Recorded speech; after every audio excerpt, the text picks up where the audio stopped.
समय आप देख रहे हैं खबरों का शतरंज लाइव न्यूज चैनल पर प्रसारित होने वाले बुलेटिन के समाचार का सीधा प्रसारण।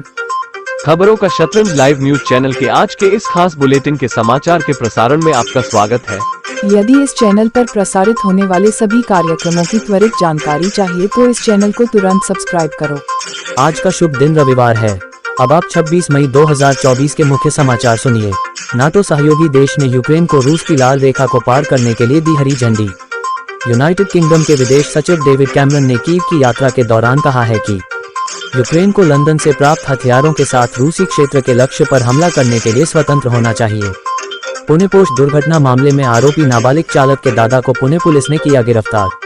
उन पर आरोप है कि उन्होंने ड्राइवर को दोष अपने ऊपर लेने के लिए किया था मजबूर। साल 2018 में हुए भयानक सड़क दुर्घटना का कारण बने भारतीय मूल के ट्रक ड्राइवर को कनाडा भारत निर्वासित करेगा। उस भयानक सड़क हादसे में 16 लोगों की मौत हुई थी और 13 अन्य लोग गंभीर रूप से घायल हुए थे। ड्राइवर जसकीरत सिंह सिद्धू साल 2014 में ही कनाडा पहुंचा था। फिलहाल वह इस समय कनाडा के अल्बर्टा प्रांत के कैलगेरी शहर में रह रहा है। दिल्ली के विवेक विहार के बेबी केयर सेंटर में लगी आग, जिसमें 7 नवजात बच्चों की हुई मौत तथा 11 नवजात बच्चों को सुरक्षित निकाला गया। प्रारंभिक जांच में पता चला है कि यह आग गैस सिलेंडर में ब्लास्ट होने से लगी। 2024 के लोकसभा चुनाव के छठे चरण के मतदान के दौरान पश्चिम बंगाल में बीजेपी प्रत्याशी प्रणब टुडू पर हुआ पथराव। सुरक्षा कर्मियों सहित प्रत्याशी को भागकर बचानी पड़ी अपनी जान। प्राप्त जानकारी के अनुसार गुजरात के राजकोट के कालावड रोड पर स्थित टीआरपी गेम जोन हादसे में अब तक 28 लोगों की हुई मौत, जबकि मरने वालों में 12 बच्चे हैं। रेस्क्यू कर 25 से ज्यादा लोगों को सुरक्षित निकाला गया।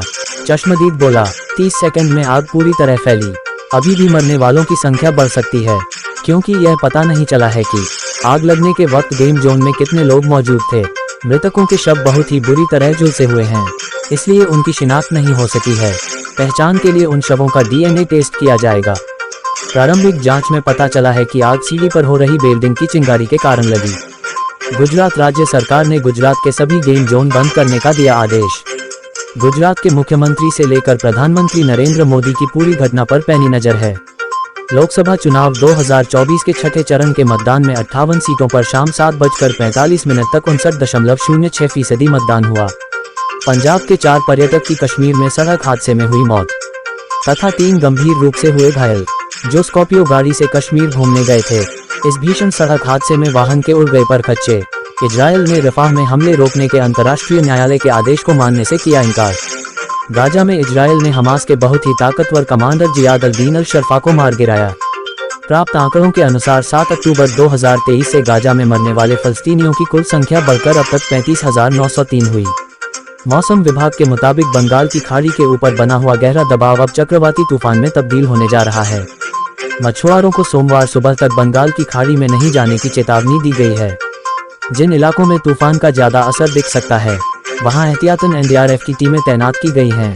आर्मी और नेवी भी अलर्ट मोड पर हैं। यदि तूफान के असर से यूपी, बिहार, दिल्ली समेत उत्तर भारत में भी बारिश हुई तो लोगों को भीषण गर्मी से थोड़ी राहत मिल सकती है। तो दोस्तों, अब आज के बुलेटिन के समाचार का प्रसारण समाप्त हुआ। अब अगले समाचार के अगले प्रसारण में फिर मिलेंगे। तब तक के लिए जय हिंद, जय भारत।